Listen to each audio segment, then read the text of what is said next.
As we think about the passage of the Spirit breathing new life into dry bones, and Jesus calling Lazarus out of the tomb, let us join our hearts in prayer.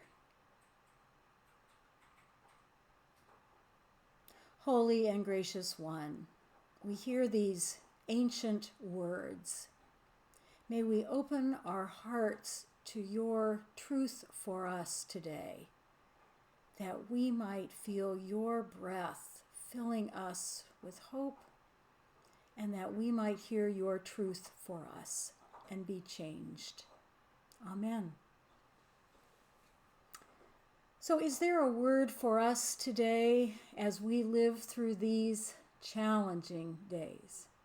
Is there a word when it seems that hope is at a low ebb?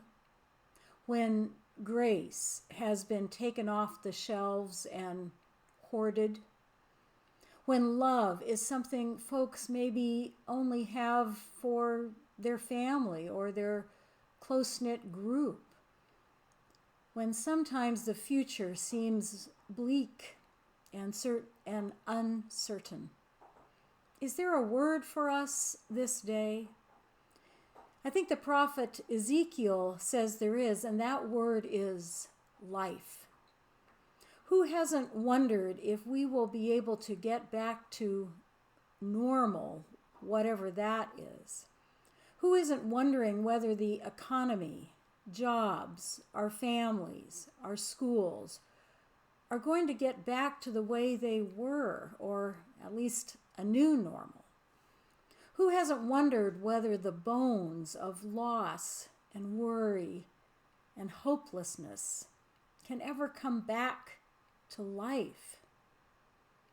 Our fears are rattling around in the attics of our minds, and we wonder if they can be knitted back together. Can the sinews of hope wrap around us and give us strength? Can the Spirit, that Spirit of grace and hope and newness, come and breathe life, new life into us? Or does it feel like we've just been completely cut off? Have we become a people who have lost hope, who have fallen away in this exile and wilderness of isolation? The prophet who saw those bleached bones of his ancestors who died on that forced march into exile says our God is going to bring us back to new life, that the Spirit is going to bring us new hope, that our God is going to bring us a new grace, that our God is going to help us create community when it seems that we are separated from each other endlessly. But maybe there is hope. Maybe we aren't so sure. Can we believe in those words of Ezekiel, or do we only see a valley of dry bones? In turning to the New Testament story, in the story of the raising of Lazarus, there is so much human experience there about loss, about grief. There's receiving word of a loved one's illness and their need for hope and healing. There is decision-making moments. There is a sense of timing and urgency, but worry that it may be too late. There are complications. There are delays. There are risks and dangers to be considered. Frustration, questioning, blaming, a lack of understanding, grief and mourning by loved ones, and the community encircling them. The story also includes audacious hope, a confirmation and confidence in faith, trying to find the right words, the wondering, the courage. There's anger, there's hope, there's wondering what's possible when Lazarus is ill and after he's died. All of that is very human, and all of those themes are in this story of Lazarus in the Gospel of John. One of the things that strikes me in this story as I read it again this year is that we worship the Holy One, the mystery, whose power created the galaxies and who is also as close as our own breath and tears. And in this story of Lazarus, we read these powerful words in the text. Jesus wept. Jesus began to weep. Why do you think he wept? I think these words strongly suggest that in this one we name Jesus, that he knew anger and grief and deep spiritual pain and empathy. He is moved to compassion and sadness, even as he knew that all this happened and that some aspect of the glory of God could somehow yet be revealed in this story of loss and grief and sadness. Can we imagine the tears of Jesus? And do they transform our understanding of who he was and what it means to follow in his ways? What is Jesus weeping about today? This coronavirus pandemic has brought incredible fear and suffering to our world, to our country, to our community, to each one of us. The number of people who have died from the coronavirus continues to rise. We can really hardly take it in. Weeping that we have been separated from people we love. Weeping for special occasions and celebrations that have been canceled. That has moved me to tears many times over the last few weeks when I think about these losses of graduations and family trips and reunions and weddings and even funerals. There's been a lot of weeping for us, and somehow the holy embodied in Jesus weeps with us. In this story, Lazarus is dead and in the tomb, in a cave. I've been thinking about that too, what that image is, to have been who Lazarus died and is in this cave. And maybe for us there have been moments recently or in our life when grief or loss or anxiety or financial worry has put us in a kind of tomb of despair. Jesus stood outside that tomb and called out, "Lazarus, come out." We will come out of our homes and to a new normal. But right now we're waiting. Maybe we need to see ways that we can come out even now into some hope and new life.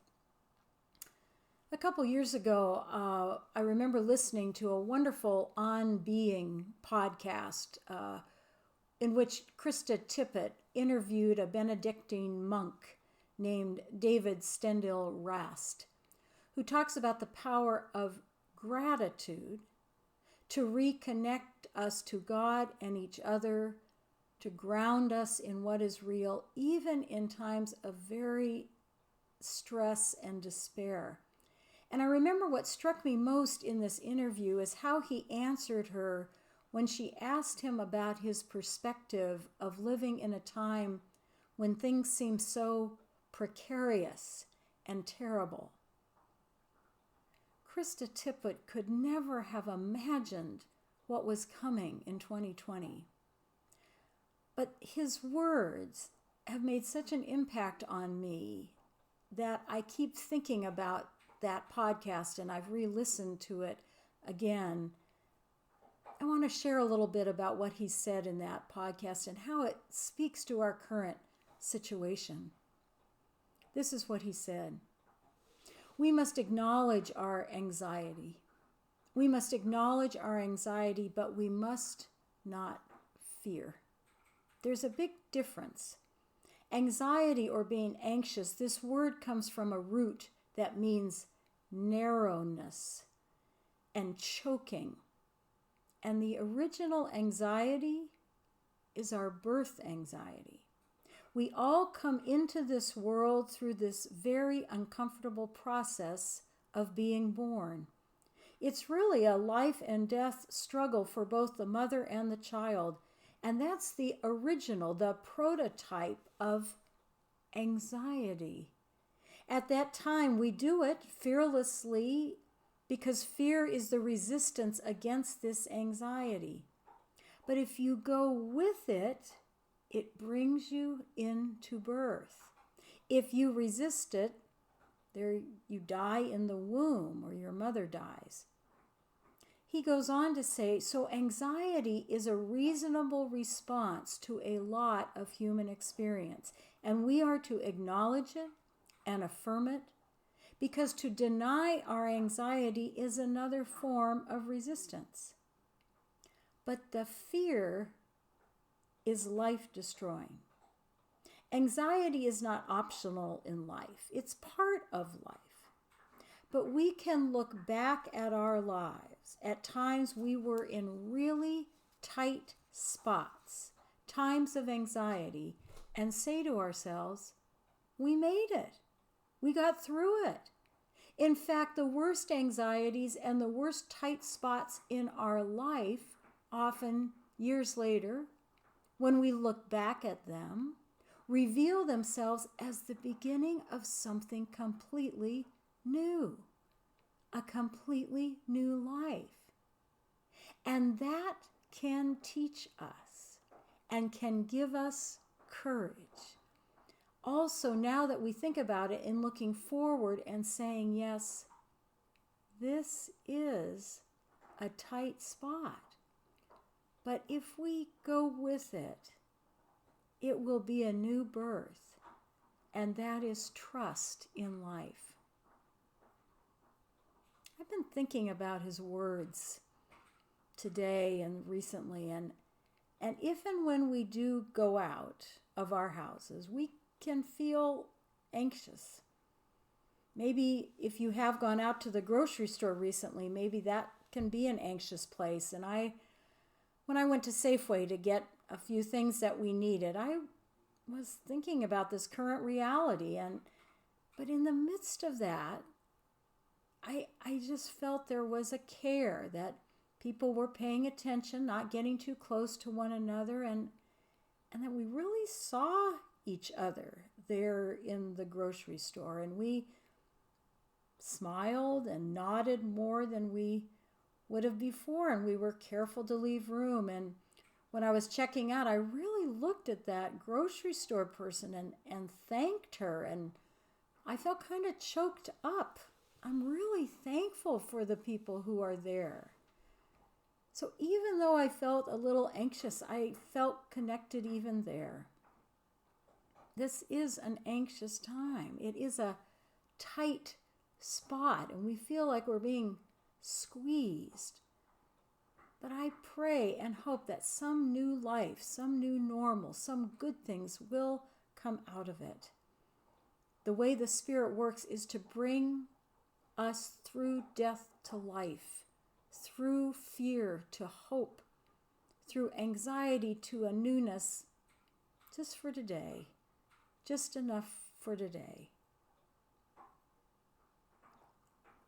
And as I think about the story of Lazarus, he came out, and then we hear these words of Jesus, unbind him and let him go.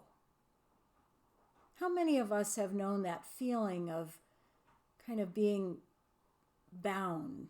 And in this story, the strips of cloth, this feeling of being dead inside, kind of identifying with Lazarus. Maybe we feel like there's this shroud around us that's binding us.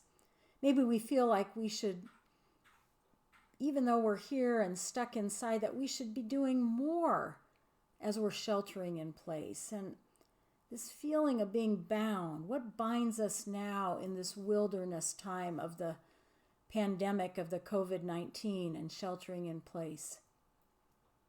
I want to close by sharing some words that Kay Collette, our parish associate, shared with me. In our worship time together in the service, you're going to see that Kay is going to read a beautiful poem as part of our worship experience. And she shared a little bit with me about her experience of finding this poem this week. Here's what Kay had to say. What strikes me in the Lazarus story is the conclusion, unbind him. That's what happened to me through the gift of this poem. How are we bound or dead inside? By a whole host of inherited shoulds, perceptions, and habits. That morning for me it was, you should be creative. You should be inspiring for people in this difficult time. But this sense of lack, the fear of emptiness, bound me like Lazarus. The beloved spoke through the poet's words, let go of that self-image and realize you really can do nothing. Like through the ego, the shoulds. So freed of the anxiety, I began to feel human again. Quite okay to be uninspired and uninspiring. Phew, alive again, breathing freely, appreciating the poet's ability to be fully aware in the present moment of the ant. The real gem in the experience was feeling known and loved by the mystery we call God. I think the Christ Spirit resurrects us from deaths all the time. She concluded by saying the other striking thing about unbind him is that Jesus didn't do it. The community did it. Thank you, Kay. So let's remember that. Together we encourage, pray for, listen, weep, help unbind each other. That's what it means to be part of the church. That the Spirit is using us in ways that bring a sense of being alive, of being. That we can be grateful to the beloved, the holy, that we are not alone. That we are deeply connected even in this time of the pandemic, of worry and fear and anxiety. I have hope that the Holy One has and will unbind us, and I believe that these bones will dance. Amen.